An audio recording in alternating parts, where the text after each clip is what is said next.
Baseball is back, and the first pitch is on Netflix. The New York Yankees, led by seven-time All-Star Aaron Judge, head to the San Francisco Bay to take on Rafael Devers' San Francisco Giants. This season kicks off with one exclusive opening night game. Watch MLB Opening Night, the New York Yankees versus the San Francisco Giants, live on Netflix. Wednesday, March 25th at 8 p.m. Eastern, 5 p.m. Pacific.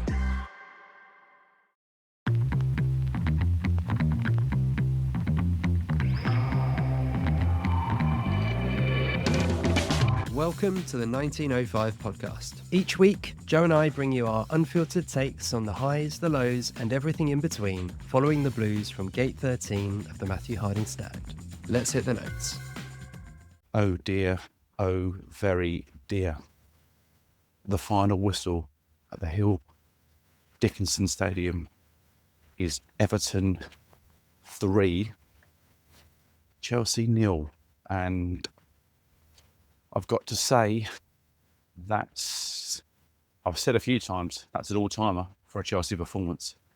But that's really up there as one of the worst, really was one of the worst. And I don't know how many times I'm going to say that. I've got a funny feeling I'm going to say it a few more times before the season's finished. What I would say at this point is that Chris and I knew when doing a Chelsea podcast, we knew there'd be ups. We knew there'd be downs. We knew that results wouldn't always be perfect. We knew the performances wouldn't always be perfect. We knew there'd be amazing days. For example, the late winner from Esteval against Liverpool earlier in the season at home. We knew those days would come and we'd really enjoy those moments. And we also knew there'd be times like tonight where you'd have to come on and speak for a certain amount of time on your football team when they've been as bad as that, and try and put some kind of light at the end of the tunnel. Now, I think Chris and I try, it's not always easy, as positive as we possibly can. But I think that if Chris and I come on tonight and try and be positive about that, I think we'd probably lose a lot of people. And the last thing we want to do is come out here and try and bullshit you into thinking that everything is going to be all right. Because I think at the moment, the way I'm feeling is that I'm fully out on a lot of these football players, and the hiring of Liam Rosenior is looking worse and worse every time you see it. And I think Chris and I were always quite sceptical at the very beginning of Liam Rosenior. I think it's nice when you get a new manager because you think new ideas, new formation, new backroom staff, will try some different things. And for some of the time, against some of the weaker teams, for want of a better word, Liam Rosenior's had some fairly decent performances and some fairly decent results. But that was the new manager bounce. We've had that now, and we are now in real dire straits. I think this football team is going to struggle to finish in Europe at all at the moment, and I don't mean that, and I'm not trying to say that to be clickbaity. I really believe that we're in the shit, and that level of performance tonight is so bad, and it's so hard to defend. Not that I want to defend it, by the way. It makes me almost, it's what I would class as like a football depression. I've watched it with my family, and my wife, to be fair, she knows when Chelsea are on that that's kind of like my time, and she's very aware that I can get very heated and very passionate when I watch them, good or bad. And she said to me something tonight which I thought was really poignant, and I thought I'd share this. She said, I know when you've tapped out, big time, tapped out, when you stop talking during a game and you basically don't say anything. You just sit there and you're watching, and your feeling of care just goes. And I can see that you don't care about what you're seeing. Now, I've been married a long time, and I was with my partner a long time before that. So she's seen everything since I was about 16 or 17. And nobody knows me better than she does. She also knows that me getting irate or very excited during the Chelsea game is not an indictment of her, the children, what's happened in my day. It's purely what I'm seeing for that 90 minutes. And she just said, you've gone. And I can't deny it. I've gone. I'm out on what I've seen.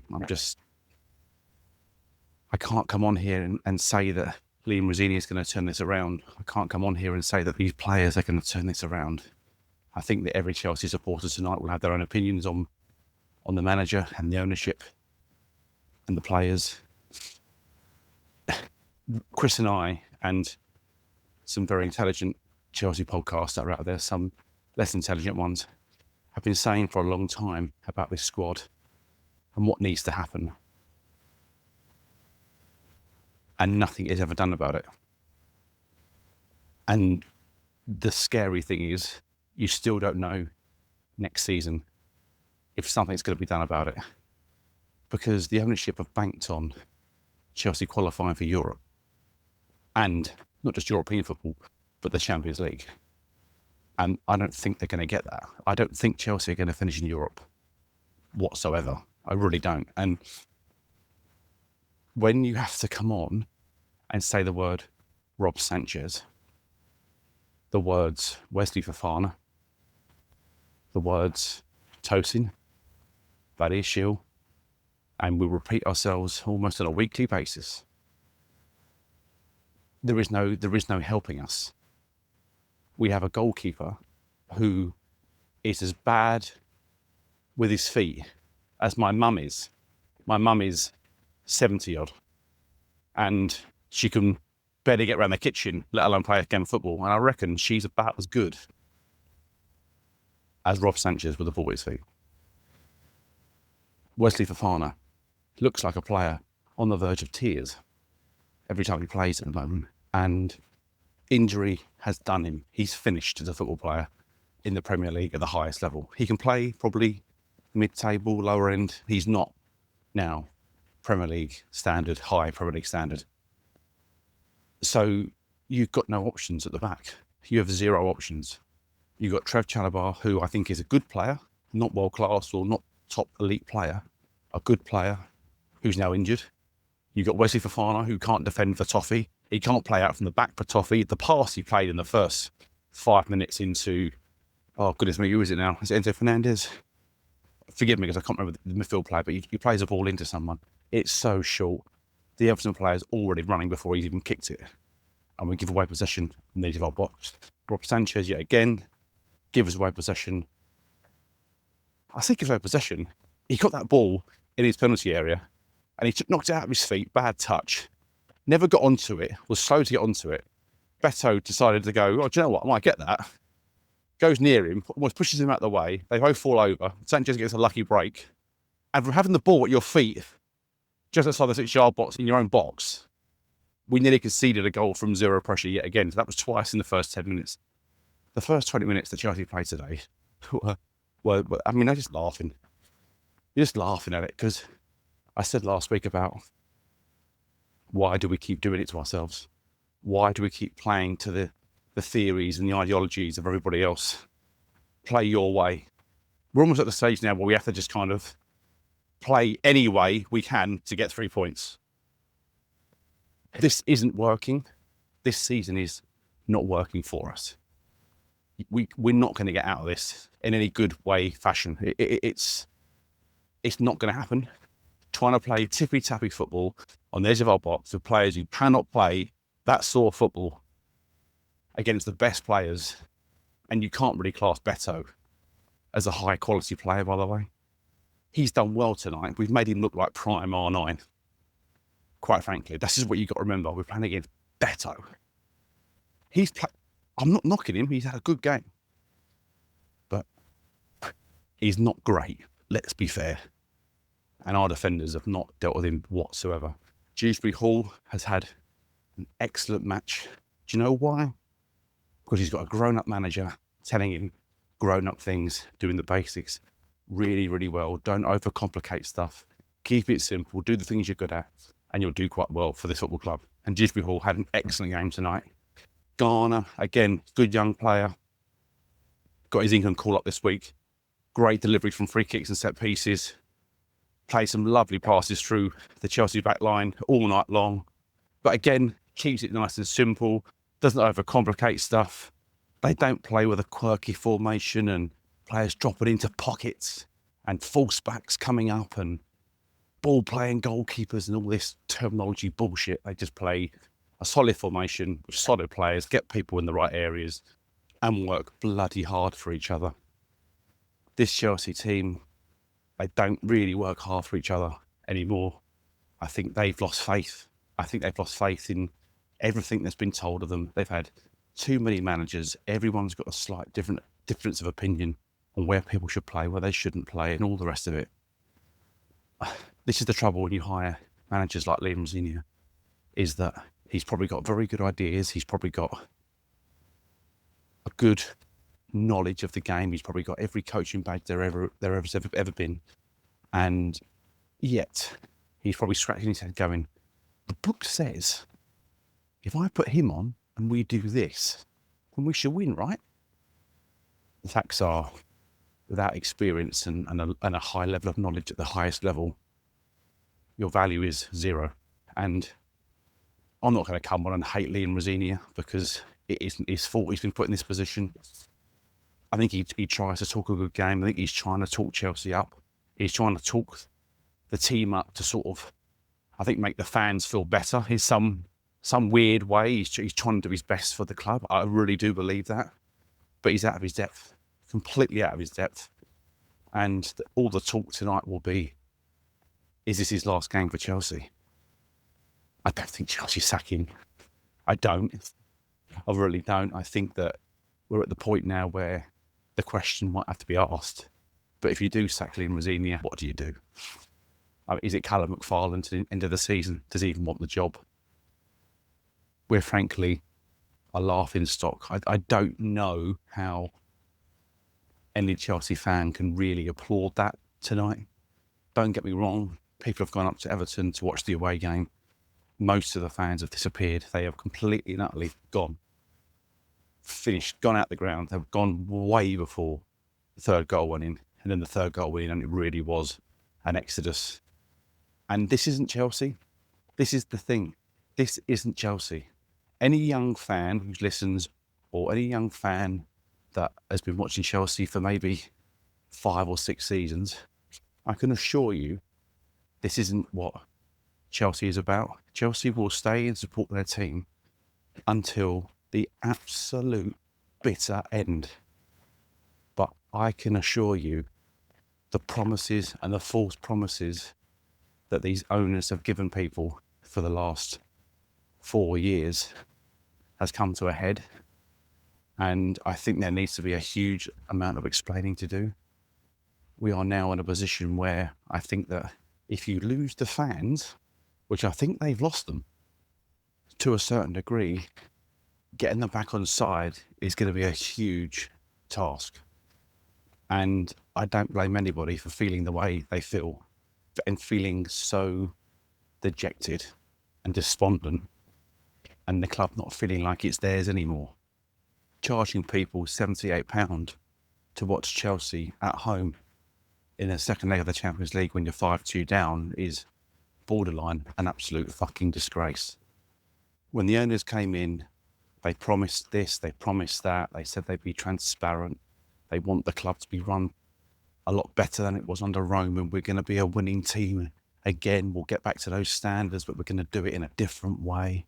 And blah, blah, blah. It's a bit like when Boris Johnson and Nigel Farage said they'd be pumping in billions into the NHS a few days before the election, got voted in, and then said, oh, no, we're not actually going to do any of that.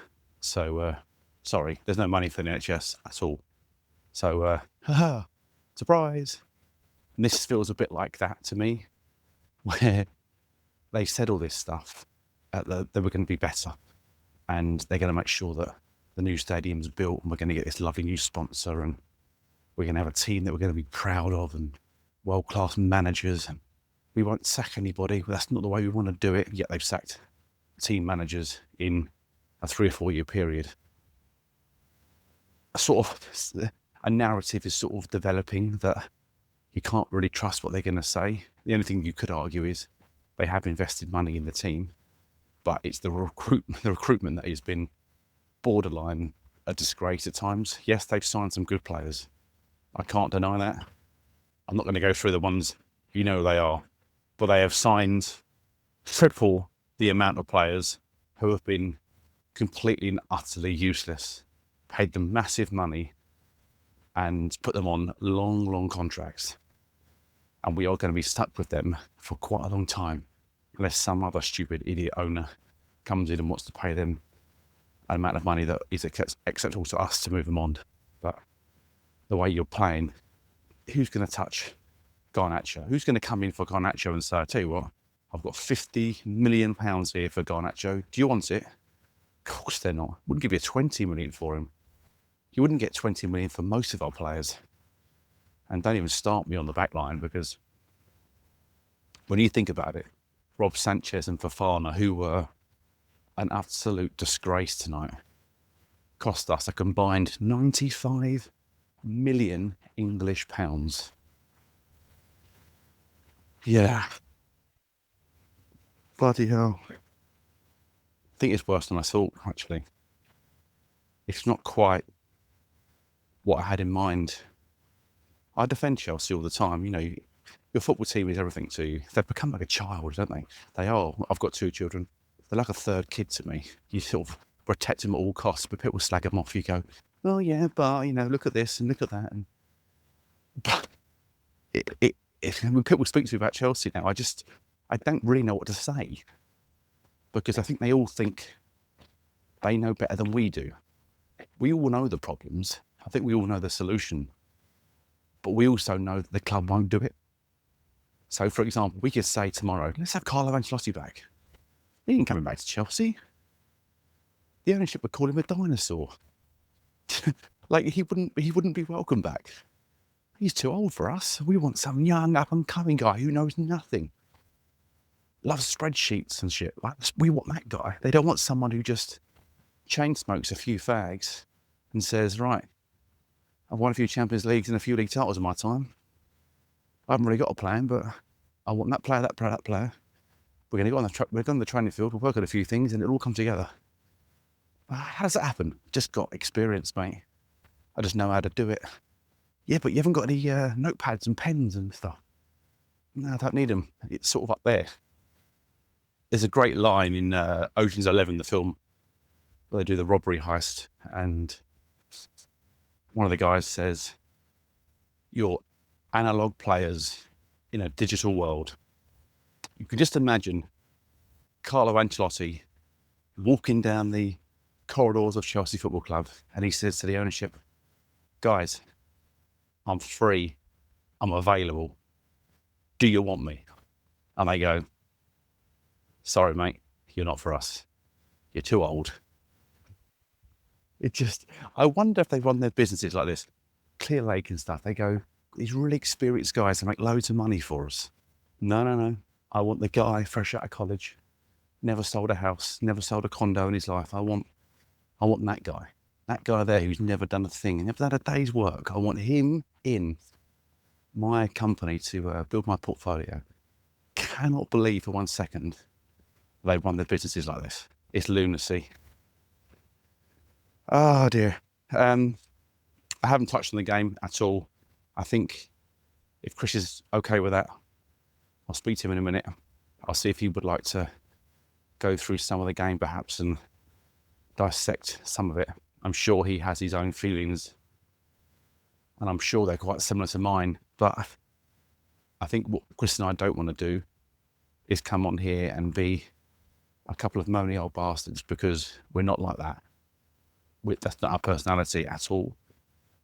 But it's very hard to give you an upbeat voice note when the team is as poor as it is, the manager is as poor as it is, the ownership are acting as though they've forgotten what Chelsea Football Club is all about. Almost like an investment they've forgotten about in some ways. So it's hard to come on with a very upbeat mindset and voice tonight. We've played I would suggest, an average team in the Premier League, and no disrespect to Everton. They completely wiped the floor of us tonight. I've got no complaints. But this side has been crying out for a goalkeeper for 3 seasons. It's never been rectified. Been crying out for centre-backs for 3 seasons. It's never been rectified. So what can we say that we haven't said already? It's staring you in the face. It was staring you in the face 3 seasons ago. It's still staring you in the face now.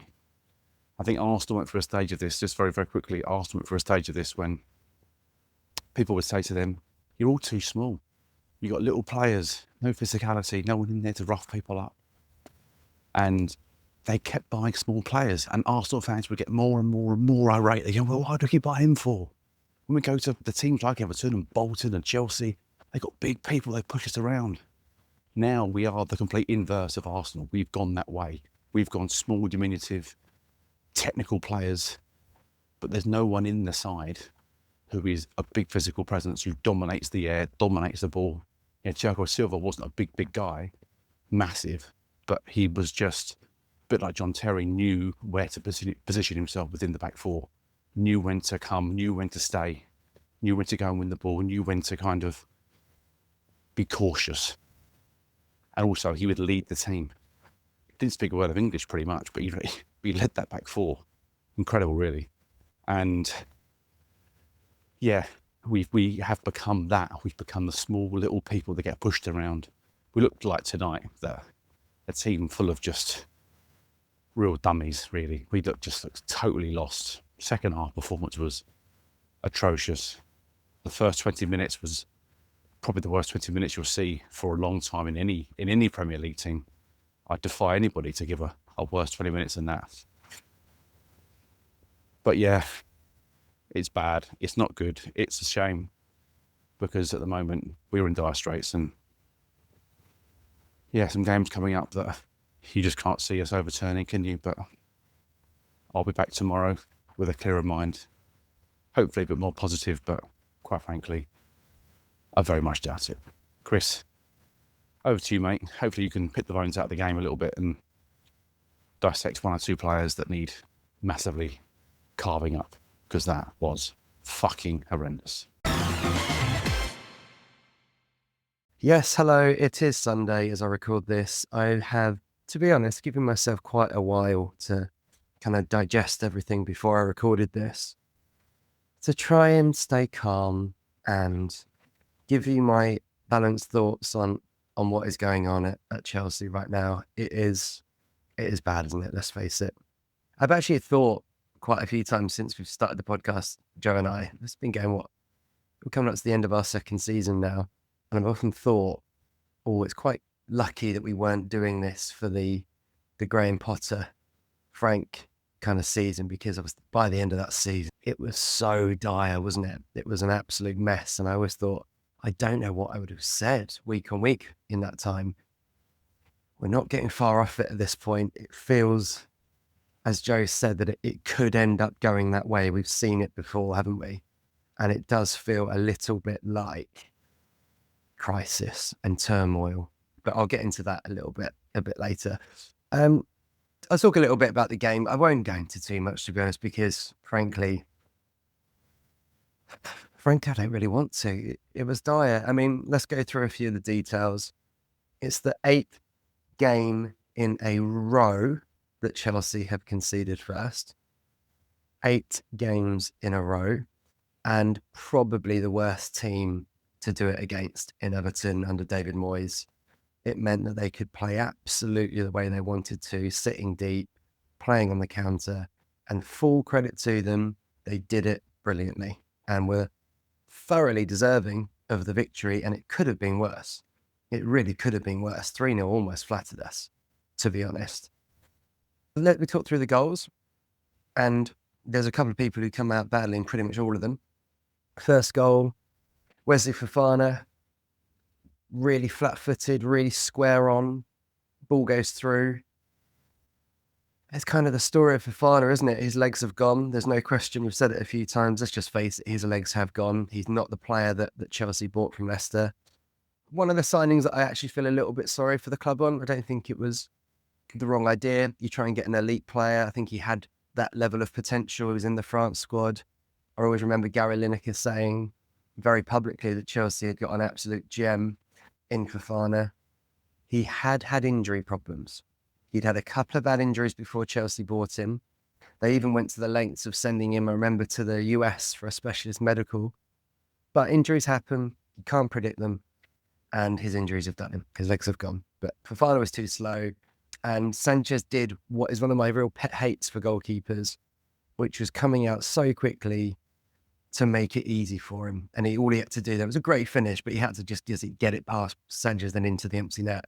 If he stays on his goal line, he's effectively on his left foot. He's got a lot of work to do for 20 yards out. He's still got to get past Fofana and try and score. I think Sanchez makes it easy when he doesn't get there. And it's 1-0 Everton. Great goal, great finish, but Sanchez makes it easy.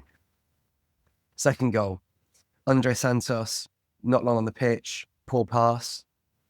Wesley Fofana, I thought, again, slow to close him down. It was just a bit flat-footed. Fofana at his best, at his sharpest, which I don't think we're going to see again, gets closer to him. It felt like he had an age to score. And obviously Rob Sanchez, poor, very, very poor, goes straight through him. And the third goal, a great finish. But again, if you watch it back, watch Wes Fofana, misses his header, strolls back, jogs back, very, very calm, not good enough, and just not good enough across the board. The lack of quality in the final third throughout the game was pretty shocking, wasn't it, really? Everton had us just right where they wanted us. And the number of times that we floated crosses into the box, Keenan Tarkowski thinking, yeah, this is, food and drink for us, keep them coming in, literally playing into their hands. And we were clueless. And only Esteval, I thought, when he came on, looked like he had a little bit of quality, wanted to do something, bit of magic, shows we have missed him. Other than that, so poor. And the thing I wanted to pick out is really looking at it, thinking, when you look at this Chelsea era, this current squad, and it's a fairly settled squad, let's face it, it's a fairly settled group of players now. You really need your top players to play well. And I think that is the current Chelsea era we're in. If those top players, and I'll go through a few examples, if they're not on the very top of their game, we struggle. And that might seem obvious, but not every team is like that. If you look at the current Arsenal group, and they're going to win the league this year, actually the way they've built their team is obviously very solid from the back, but the attacking players can kind of come in and out of form, and it doesn't really matter. Like, I don't think Saka or Odegaard have had amazing seasons this year, but they'll come out of it with Premier League medal around their necks. Gyökeres has done okay, but he hasn't come in and been, the 30 goal a season scorer they thought they were getting. Madueke's done okay. All of the players have done okay, but because they've built such a solid foundation, it doesn't matter. For Chelsea, if our top players aren't at the very top of their game, then we start to see that results suffer. If you look at someone like Moise Caicedo, first half of this season, probably the best midfielder in the league, and Chelsea, because of it, were sort of quite comfortably around the top four. And how many games did we watch at the first half of the season where Caicedo was 8 or 9 out of 10, ran the game, felt like you had an extra player on the pitch? Now, he's massively dropped off since about Christmas. I think probably tiredness, who knows what else is going on. And he looks nowhere near the player, and Chelsea are suffering because of it. And then you're thinking, well, can someone else step up? Now, under the first start under Liam Rosenior, it was João Pedro, wasn't it? He kind of really stepped up, became the go-to guy, absolutely got us out of trouble in quite a few games, let's face it, when you look back. And because of we won games, the new manager bounce was there. Now, João Pedro, a real fault of his own, but it's not quite happening for him in front of goal now. And suddenly, okay, there's no one else. And then you look at Cole Palmer, and I'll come on to Palmer a little bit more detail. But if you look at him, under the Pochettino season, he was unplayable, arguably one of the best players in the league, if not the best player in the league at that point. First half of the season, under Maresca, exactly the same. He was superb. Chelsea are second in the league, absolutely flying. And he's dropped off really like a cliff since then, if I'm being honest. And again, you see that Chelsea's results suffer. There's so much reliance on these really top players to be at the top of the game. And when they drop, the whole team drops. And Enzo Fernandez, probably the one outlier who's been consistent, I would say, this season. And again, yesterday was probably our best player on the day. But with Enzo, as good as he is, and I think he's a really, really top player, he's not physically a dominant player, is he? Like a Declan Rice who's just going to carry you through a game. He's going to rely on his passing and his movement, but he doesn't have that absolute elite sort of physicality that's going to do enough. And I don't think Chelsea are alone. If you look at other teams, I think Liverpool won the league last year largely down to the absolute brilliance of Van Dijk and Salah, both of whom probably had maybe their best seasons ever in England. And because of it, Liverpool won the league. You look at Man United's resurgence under Carrick, a big part of that has been Bruno Fernandes playing maybe his best football ever at Man United. And obviously other of those attacking players that they brought in the summer really finding a bit of form. So that is football in many degrees. And I just don't think Chelsea's top players are anywhere near their level. And I do want to pick on Palmer because I love Cole. I said it in the last pod. I would like to see Chelsea build, the future around him because I think he's that good. But his body language yesterday during the game, I thought was really poor. And there was the moment that was quite visible when you were watching it and has since gone out on social media where he's really frustrated that Pedro Neto doesn't give him the pass in the first half. Get on with it. He had his arms up. For about 20 seconds, he was moaning and the attack was continuing. And I look at that and think, Cole, I love you, but don't believe your own hype. You're still a young player. You've had a year and a half of brilliant form, but you haven't been brilliant for the last year. We need you to be a talisman for this team and pick the players up around you and help us play their best football. And frankly, you're not playing well enough, I don't think, to react like that and think that you can do that. If you remember the Palmer in that first season under Pochettino, one of the things that I think I wasn't blown away by really was his work rate. The number of times he'd nick balls and sort of always be able to read interceptions and things. I worry a little bit with Cole that his off the pitch stuff, he's obviously got his brand now, the whole Cole Palmer thing is major. Has he been a little bit believing his own hype? He's clearly got this injury that we've talked about. He's clearly not the player he was. He's not able to get past players, is he, anymore? You always used to have that little trick. He'd drop a shoulder and he'd beat him and he'd be gone. He very rarely does that at the moment. And I think that, I try not to slate players for poor form too much because that happens. But the one thing you can't do is lose your work rate and effort and just basically doing everything you can in the blue shirt. And that's why I'm picking on Palmer and Fofana, because I think both of them, Fofana gives it out on social media quite a bit and has done things before, isn't he? Deleting all his Chelsea posts and stuff like that. And I look at those two and think, do you know what? You're not just getting the basics right. You're not working hard enough and showing that you really care about the club and the badge. So yeah, I just think it's not good enough. That's all I'm going to talk about in the game, I think. It was bad. It's a really low spell with 4 defeats in a row. It doesn't look great in the season. The international break has probably come at a good time, to be fair. I really feel for the away fans who were there. I think absolutely fair credit to them. Players and Rosini went over. I think Rosini got probably a few boos actually when he went over to the away fans, which is understandable. People have paid their money and you can use your voice. But it really does have a really negative feeling at the moment and Chelsea need to bounce back. Next game, Port Vale, of course, in the FA Cup, which is a very, very good chance. But the fact is, it isn't good.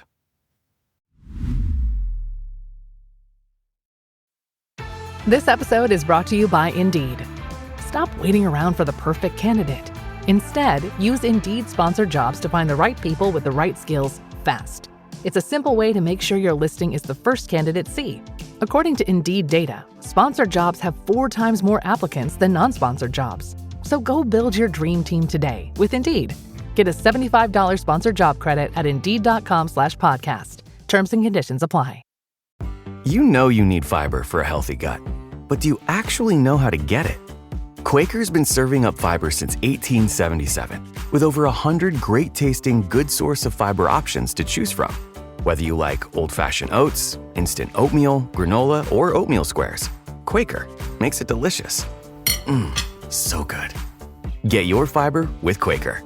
Shop Quaker's good source of fiber products at a store near you. Let's talk about the ownership and the real problem of the club, because I don't think anyone was massively surprised by yesterday, were they? Let's face it. And Liam Rosini will, of course, be the front man for that. Will get a lot of stick. I don't think they'll do anything to the end of the season. I just can't imagine it. I think he'll get till the summer. But this is not his fault. He's been put in a position that he is probably not qualified for. And I wanted to look at the fact that now consistently the ownership have hired badly. And that's the truth of it. So with the managers one is easy. There's only 3. Chelsea, under this ownership, have appointed 3 full-time managers. Graham Potter, which felt a massive step for him, a massive move that most people didn't think he was qualified for. It was proven to be correct. Enzo Maresca came from Leicester. Everyone felt, he's only had 1 real season in England managing, won the Championship, but seems a big step to go to Chelsea. Proven correct. Liam Rosini did an okay job at Strasbourg. It's not like they were top of the league, by the way, in France, or even second or third. They were doing okay. Gets given the job. He's not qualified for it. And what do we see? We see the effects on the pitch. It really isn't rocket science. None of this, Joe's alluded to this before. It isn't rocket science. You appoint elite coaches, elite managers, you're going to see improvement on the pitch. And the fact is that for whatever reason, Chelsea haven't done it. And as everyone will be shouting at me when they listen to this, it isn't just the managers, is it? It is the sporting directors. Paul Winstanley, did my research on this just to double check where they came from. Head of recruitment at Brighton. He's come from Brighton, who are a very good selling club. We like to buy players from them, of course, but are effectively a mid-table Premier League team. Lawrence Stewart, technical director at Monaco. So the two of them brought in to work on this together. At Monaco, it's not PSG, is it? It's not Barcelona, it's not Bayern Munich, it's Monaco. And one of his first moves of genius was to say, look, I know a couple of centre-backs at Monaco very, very well, Badiashile and Disasi. I'm bringing them in with me. I'm going to spend 80 or 90 million or whatever it was on them. Wow. And then Joe Shields is the sort of third, I guess, in that group, the academy recruiter. He obviously was from Man City and then Southampton. Maybe with him, I'll give him a little bit more grace. I don't think the youth recruitment has been too bad. He obviously gets credited for the likes of Palmer and Lavia. Lavia pretty a little bit unlucky. Not genius moves, I would say, by the way, because clearly he knew them very well. Everyone knew they were. But Winstanley and Stewart is where the big issue is. And of course, they would have been a big part of recruiting those managers. Compare this to a few of our rivals in the Premier League. Man City, director of football. Oh God, I think we can say his name. Tiki Begaceres. Oh my God, let's try another run up at that. Shiki Begaristian. Oh my God, that was terrible. Okay, he came from Barcelona, where he'd been director of football for 7 years and has been at Man City now for 13 years. He's been at Barcelona for 7 years. They are bringing in Hugo Viana. Well, he's come in now from Sporting Lisbon, where he was sporting director for 6 years. Michael Edwards, of course, was Liverpool for over a decade. Great track record, great reputation. Look at someone like Arsenal. They brought in Andrea Berta from Atletico Madrid, where he again was sporting director for 12 years. These are Champions League level clubs, win their leagues consistently competing at the very, very, very top level. You hire the elite, you get elite results. It really is straightforward. Chelsea, across the board, have not hired at elite for whatever reason. I don't really understand why. I genuinely don't. But I think what has happened is as soon as you don't do that, it allows a mediocrity to settle in, which I think why, as Chelsea fans, we're so upset, and why, you hear Roman Abramovich's name sung. There's so much love for Tuchel and Mourinho. It's just because we created an identity at the club that was about winning. That's who Chelsea were. We didn't care about tiki-taka football and the style of what we did. It was about winning. We had some great players in that era as well. Name a better player to what in Premier League history than Eden Hazard on his day. You look at, if I'm looking at Cole Palmer at the moment, I'm like, go and watch Eden Hazard. Chelsea weren't always great. His attitude, though, never shifted. He'd always like, give me the ball. I'm going to go and drive us forward and win us games. There's so many other players, of course, I can mention. But the point is, Chelsea was about winning. And I feel like that identity has been stripped out of the club, and we've allowed mediocrity to settle in. And it's just not good enough.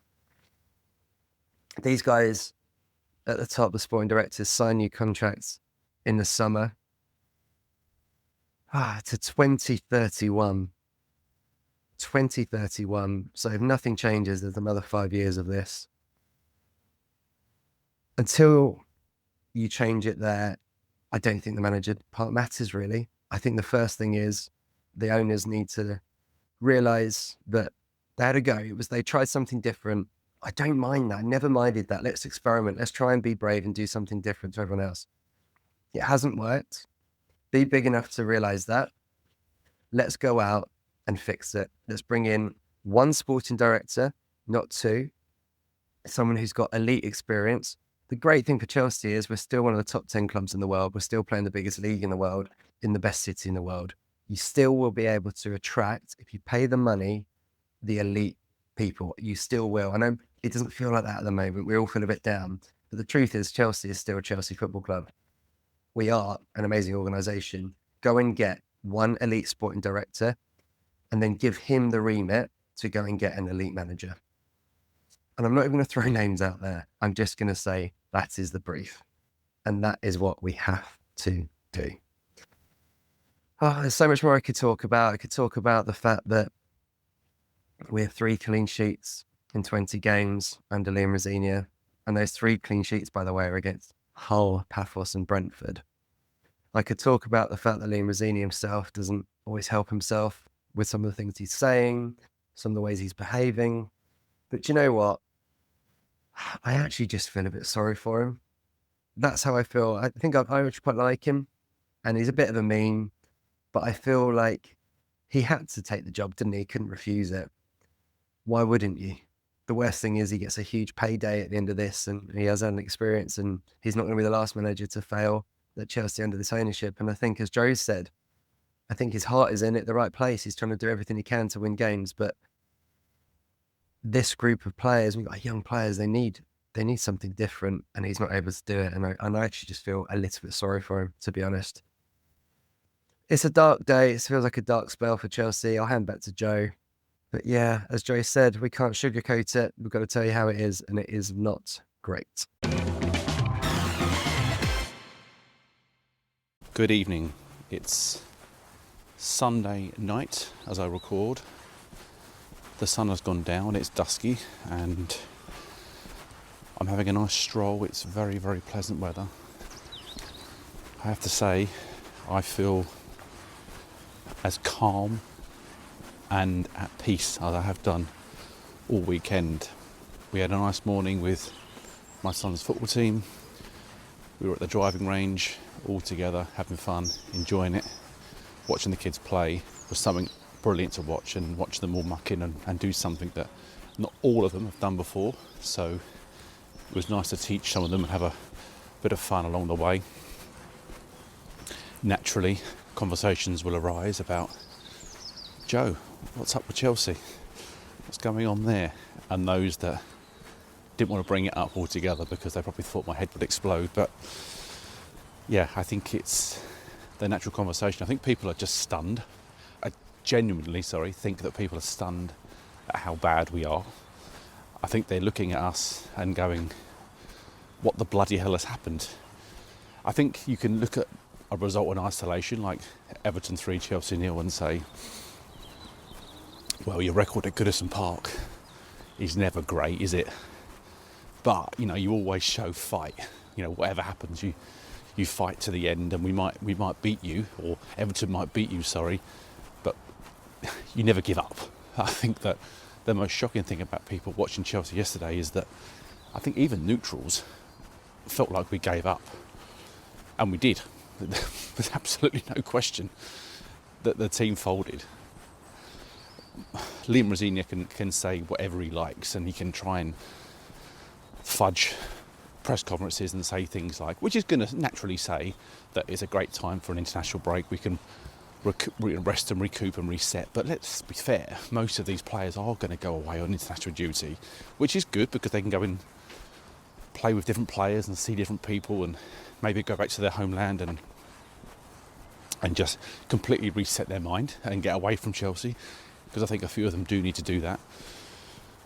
But yeah, I just thought it very interesting how neutrals, and I'd say the people that I've spoken to this afternoon, have been mainly Manchester United, Arsenal, Liverpool, and of course Chelsea fans. But I think the eye-opening thing was that these opposing fans, I think, almost felt sorry for me, which I thought was quite the reaction. And I always think that when teams feel sorry for you, they don't think you are a threat anymore. I've had that myself, where I think, I don't want to poke a Man United fan at the moment because, God, they've been dreadful, or a Spurs fan maybe, even though Chelsea and Spurs fans, there's no love lost there. I think if you do know a Spurs fan that's your mate, you know when the line is to be drawn, and you think, I don't want to keep poking him because it's just not very nice to be at the stage where you're getting constant abuse. I think I've had that today, and I think I'll probably get that more as the season goes on, which is bloody alarming, isn't it? To think that people won't take the piss out of you when your team loses because you think that you don't want to upset somebody's feelings. I mean, I'm all for it. Don't worry about it. I can take it. I'm a big boy. But I think that's the scary thing, isn't it? We've become a bit of a nothing club. I don't think they're not scared to play against us. And that speaks volumes, I think, for anybody that should be listening in. Chris has had a few emails back and forth with Chelsea's Daniel Finkelstein over the course of this year. He has responded to certain emails that we've sent him, and we are gonna send him one. Chris is going to send him a message to say, would you be prepared to come on the podcast and either send us maybe a voice note, maybe he would send us a written email that we could share on the podcast, maybe he would come on and give a one-on-one or a one-on-two, as it would be with Chris and I. Put your point across. Are you big enough to show your face? Obviously, there was a few comments that Chris and I both saw after one of our recent home games, where he said, basically to some supporters that, of course, we're building one of the greatest sides or the best young teams in Europe. Well, I don't think people are really seeing that. I think, if anything, people are losing interest in the project. They're losing interest in the way the club is being run. Chris pointing out a very good few factors in his voice note before this one. So we are going to send him an email, and we are going to ask for some comments, and all done in a completely constructive way. I think what people forget is that the people that are working for Chelsea, they kind of work for us in a weird and wonderful way. They're not out to destroy Chelsea. I think people should remember that. It's very easy to get caught up in a moment and say that people in Chelsea's hierarchy are deliberately trying to sabotage us in some way. Of course they're not. But what I think you can say is that you've had an idea, and maybe it's time to just tweak it, and maybe more than tweak it, and not just say that what you did was wrong, because I don't think the sentiment was wrong, but I do feel as though they went too hard the other way. They went too hard against what was an already fantastic football club, and you tried to change it to the point where it wasn't ready for change and it didn't need changing that drastically. The model in place was completely fine. Adding some good younger players into the team has never really been something that we didn't have before. We've always looked to get great young players in. But where they went wrong, I think, was just that this out with the old broom almost with the older players and the more experienced players was a step too far. And as you've seen with somebody like a Thiago Silva, I think Thiago Silva is actually the best example I can give. I think Chelsea was struggling a lot when he came, and he arrived as a much older player playing in France, yes, playing for PSG, and I think they thought that maybe his time had come, and it was almost a bit of a, go to somebody else and see what you can do. We think we've probably had the best years out of you, so try and go somewhere else, get that sort of money, and do your best work. Well, Chelsea took that upon themselves to go, I think he could be good still. I think he's still got something in the tank. And not only was he good, he was great. And he ended up bringing Chelsea up to a level, his level, and galvanising the team that went on to win the Champions League in 2021. So there is something to be said for an old experienced head. And I think that he is about the best example you can give, where he wasn't commanding the most money ever. For memory, he was on around 100 grand a week at Chelsea, which is fairly low ball money, if we're being fair, and I'm being frank. But this ownership group, you can just see, would be thinking, well, where's the reinvestment on him? We can't sell him on for anything, because if we keep him until he's 37, he's going to be worth nothing. Well, that doesn't matter. Like, you have to balance it with some good young players that might do well that you can sell on if you want to do that to make the model work. But I always thought that we would be reinvesting the money in higher quality players.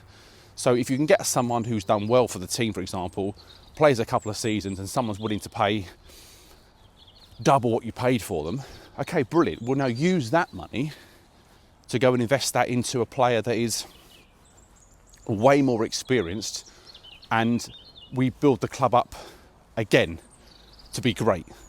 But we didn't seem to do this. We just basically got in as many young players as possible, and we've all seen the reports when Fabrizio Romano puts on the transfer news that Chelsea have signed some 15-year-old from Mozambique.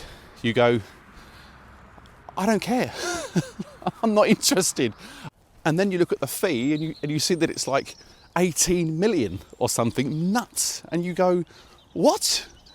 Why are we paying like that sort of money for a player that no one's ever heard of? And we may never hear of him ever again. You're never going to get a return on a player like that. He's got to be Lionel Messi, brilliant, to break through an already fantastic Chelsea academy, which is one of the best in the world. And then you've got to beat players out that Chelsea obviously end up buying. So it's a nuts system.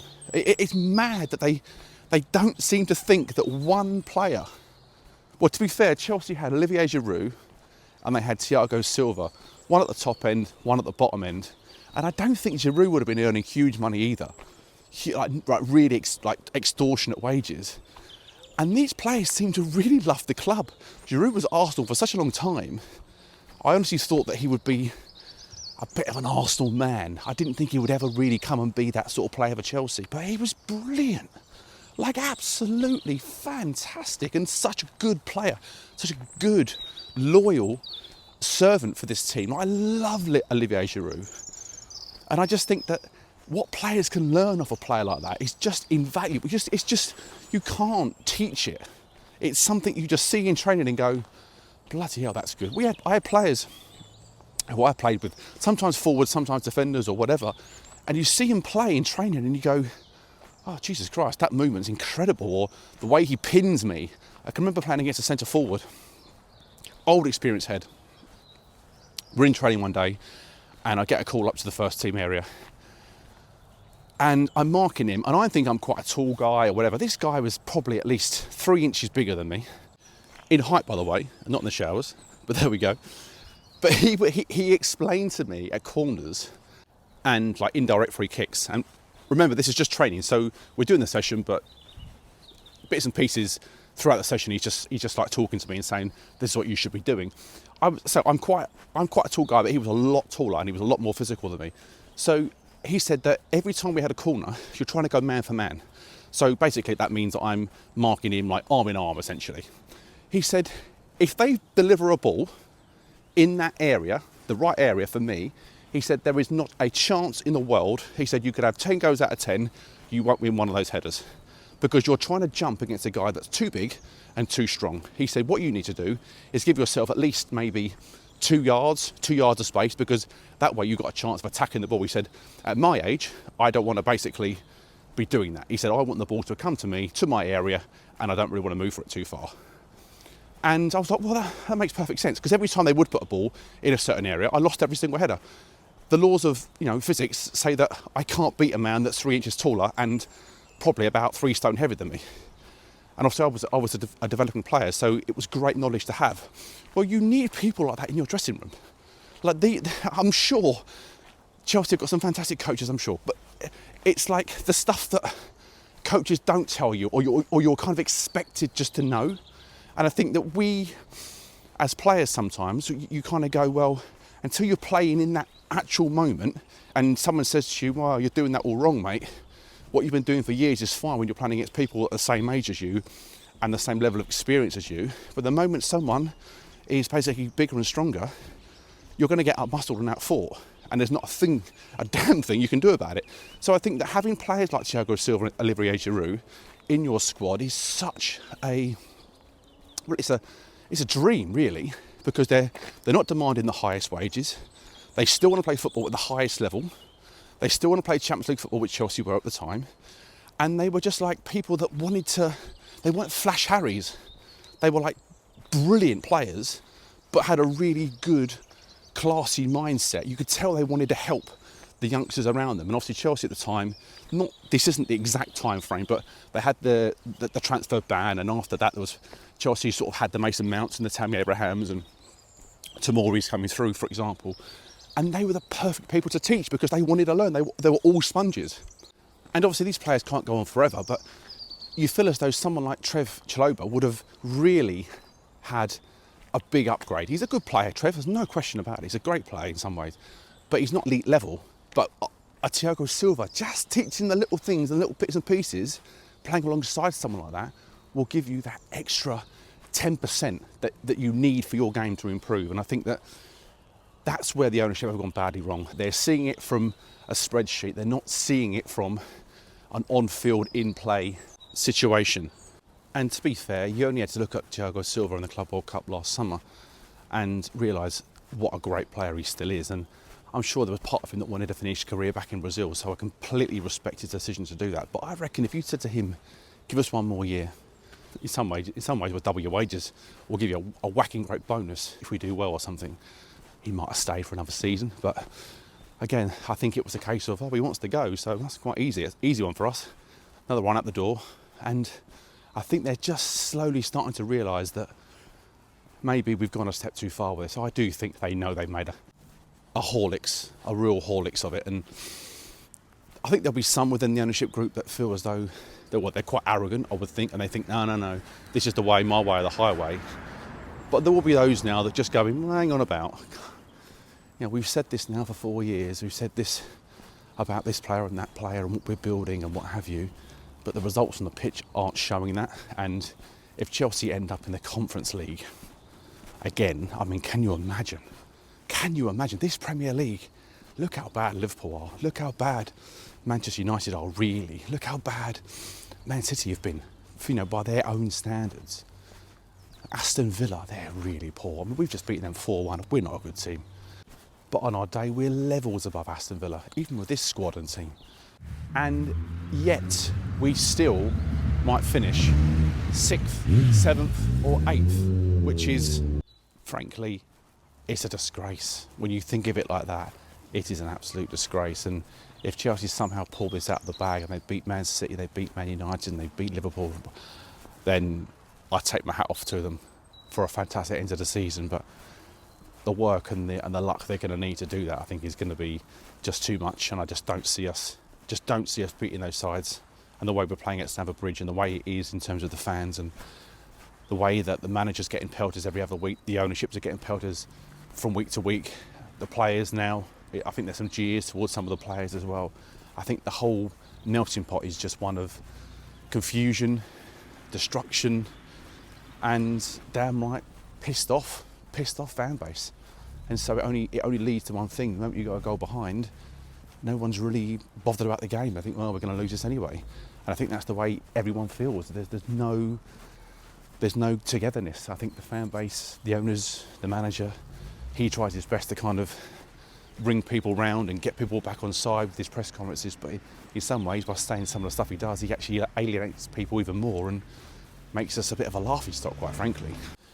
I've held off talking about players, individuals, the manager tonight because I don't really see the need. I think that everybody who has watched Chelsea for the last 2 or 3 seasons has come to the conclusion, or their own conclusion. So I think Chris or I telling you that this player's not good enough or that player's not good enough, you've heard us say it 100 times before. So I think it's nice to maybe just have a break from that.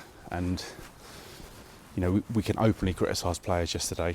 We could openly criticise players from the week before that. Even we get to the point where it's just a bit pointless.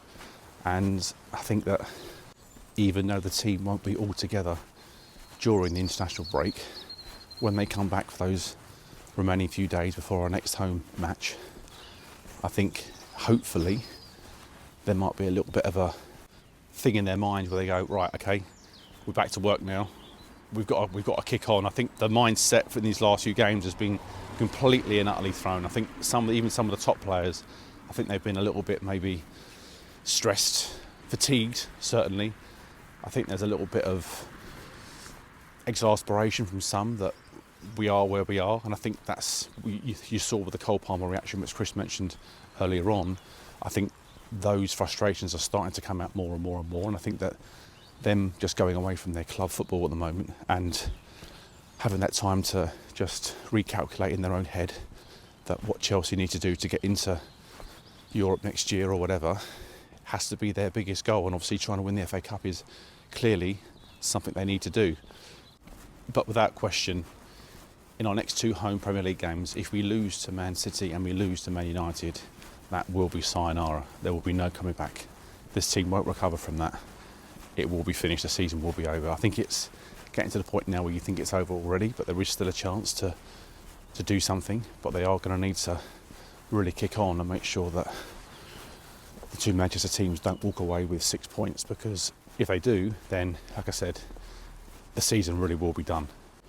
And at that point, you've really got to start asking questions of Liam Rosenior, because that would have been like 6 or so big matches that he would have lost in succession, basically. 2 at PSG, 3 against Arsenal, Man City, Man United potentially, defeats at Newcastle, defeats at Everton, drew against Burnley, drew against Leeds, only scraped a very last minute winner against West Ham. Like all of this, you go, bloody hell, it's a lot of bad drop points, isn't it? So yeah, it's a lot to do.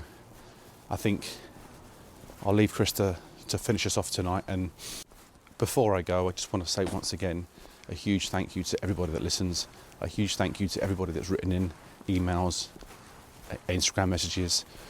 Again, we do really appreciate everything that gets sent in to us. We would love you. Please don't stop giving 5-star reviews. If your friend listens and he hasn't done one, please give him a nudge, because it really helps us move up the charts and actually gets us seen by more and more people. And I think just lastly, what I would say is that if your opinion is different to ours, if you think Liam Rosenior is doing a fantastic job, if you think the ownership are doing really well, or if you think that certain players are getting attacked more often than you think they should be, then let us know. We give our opinions. These are only our opinions on the team as we see it. We feel as though we've got a good insight on the club. Been following them a long time. We know a few people within the club as well. We speak to them, now and again. We get a little vibe. We can't always mention names and stuff, but we have a little bit of intel here and there about what goes on. But, the point of the podcast is that it is interactive. You don't have to have the same opinion as me or Chris or the person you sit next to in the pub, okay? But what we are doing, we are Chelsea supporters. We should be one. We shouldn't be split. We shouldn't be arguing amongst ourselves. And ultimately, all we ever want is for Chelsea to do well on the pitch. Like I say, if you want to speak to us, we love your emails, we love your comments, and we will always try and reply to everything when they come in. So over to you, Chris, and hopefully at some point soon we can at least celebrate another Chelsea goal, because if every week they score 0, it's a very hard podcast to do. So please Chelsea, let's score a goal. We can work out the points from there. Cheers guys, take care. Happy Monday. I am recording this for the second time because I forgot to plug in the mic to my phone, which meant I was just walking around on this Monday morning, basically talking to myself in public. So that's a good start to the week. I've got 3 quick hits basically to round us out for the pod. First one has to be the League Cup final yesterday. And well, Arsenal, you should have read the small print. We did warn you that you cannot risk playing Kepa in a big game at Wembley. Unfortunately, we have seen that for ourselves on a couple of occasions. And yeah, he had an absolute mare, didn't he, on that first goal. I saw it when I saw the teams. I saw that both teams had effectively played their number 2 keepers, the sub keeper. I just looked at that and thought, oh, as a fan, I don't like that. Maybe I'm old school, but I'm very much like Wembley is a place for winners. You know, Jose Mourinho's style, just play your best team in those biggest games. And yeah, as soon as I saw that, I thought, oh, and you actually looked at Man City's back 4 and goalkeeper thinking this could be there for Arsenal to take, but City show that they still have that level to go. And Pep Guardiola celebrated it like it was a Champions League final, didn't it? It was almost bizarre. You know, I'd sort of said after the League Cup semi-final that it's felt like the League Cup has sort of risen in importance again, weirdly. A little bit of that idea of maybe there's so much obsession now, isn't there, on stats and trophy numbers and all those kind of things that actually managers see it as quite an important thing to get under their belt. But yeah, he celebrated like wildly, and did make me think a little bit, like, is it a little sign that maybe this is his last season at City? I always felt that he would want to leave on a high, which of course for them would be winning the league or the Champions League, which doesn't look like they'll do this year, certainly. Champions League's gone, league I think is almost gone. But maybe that was a little sign that he will leave in the summer. I think he's got 1 year left on his contract after this one. But yeah, we'll wait and see. Obviously, the rest of the Premier League games around us finished. And again, annoyingly, if Chelsea had done their business at Everton, it wouldn't have been a bad weekend for us, would it? With Liverpool obviously losing, Man United drawing, Villa did win against West Ham. But yeah, Chelsea didn't do their business. It's bang average, isn't it? Joe mentioned it. It's just so average around us. Liverpool have had a disaster season, really, by their accounts. Lost so many games, been so inconsistent, and yet they're still above us. Man United have basically only played half a season. You know, they were in absolute turmoil for the whole first half of the season, and it looks like they're very likely will get third, despite all of their problems. And Villa have been consistently inconsistent. You never know what you're getting. They look knackered. They look like the squad size is a real problem. But again, 6 points ahead of us. You know, at this point in time, fairly comfortable. The mad thing is, if people haven't seen this, is that if Villa win the Champions League, and of course, they are one of the favourites for it. Unai Emery, it's his favourite competition. He's won it multiple times. And if they go and do that, then 6th place, and let's assume they finish 4th or 5th, 6th place in the Premier League will get Champions League next year. Which, if Chelsea were to get that, would be the most undeserved Champions League sort of qualification ever, wouldn't it? Let's face it. But yeah, it just shows Chelsea have got to make sure they get at least that. And Everton and Brentford breathing down our necks. There's a big run of games into the season. As Joe said, it doesn't feel good at all at the moment, but Chelsea have got to fix that and at least make sure that if that does happen, then we are in the pole position. But yeah, it's kind of a crazy situation, really, that would be the case. And my final thing today is on the now well publicized running stats that came out. So if you haven't seen these, we'll share it on our Instagram, which is 1905 podcast.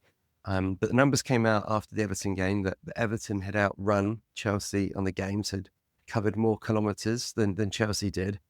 But what followed was the fact that has happened in every single Premier League game this season that Chelsea has been outrun by the opposition. They covered it on Match of the Day in the UK, and I think it was Alan Shearer saying that we had to double check this. We couldn't quite believe that it's true, but it's a fact. And yeah, there's a mitigating circumstances in certain games. Chelsea have obviously been down to 10 men in about a quarter of the games this season, so obviously you've got less players on the pitch to run. But it's inexcusable.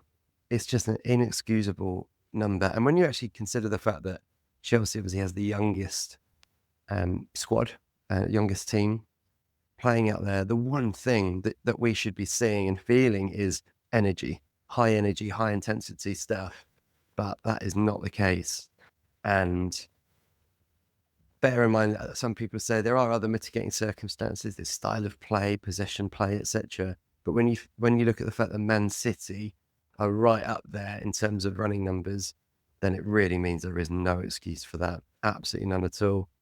And what I also looked at, and again, we'll share this, but you can see the breakdown by game of kind of how far below in terms of kilometres we are versus the opposition. And again, unsurprisingly, look at a game like Arsenal at home earlier in the season. They're massively ahead of us. They ran 10k more or something in that game. But again, we had Caicedo sent off, didn't we, in the first half? So it kind of rings true. But when I was thinking about, okay, what have been a couple of our best performances this season? So two that jumped out to me were Liverpool at home and Villa away.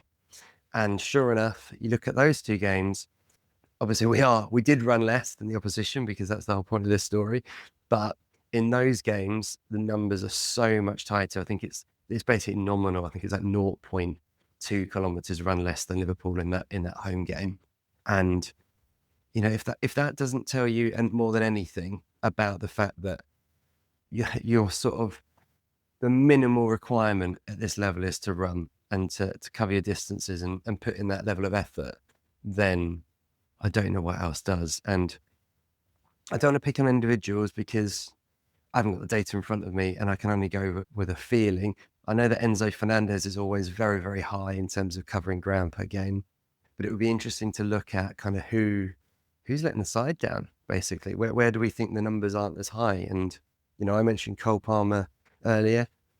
Cole, again, just on the eye test, just doesn't feel like he works as hard as he used to in a Chelsea shirt. And again, if I'm Liam Rosenior, I'm pinning that up on the dressing room before the next game. And I'm saying, whatever happens in this game, we need to fix that. We need to end that narrative and make sure we run harder and longer than the opposition. And frankly, I want to see that for every game to the end of the season. One game at a time. Let's make sure that we're doing absolute bare minimum. Let's put that narrative to bed and let's make sure that we put the work in and cover the ground. I feel like that's a really simple message to get out there to the players. And let's wait and see, because I guarantee I will be looking at this, and I'm sure lots of other people will, until the end of the season now, to see if Chelsea can fix that and fix our performances with it.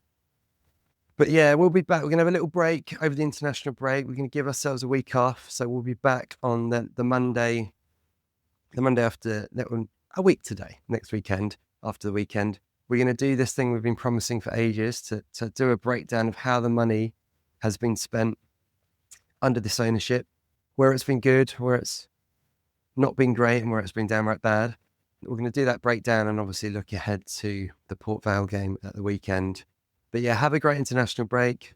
Do yourselves a favour, maybe switch off from Chelsea at least for a few days. I know I feel like I need to. And yeah, we'll be back for what is going to be a massive run-in. We'll see you next time. Keep the faith.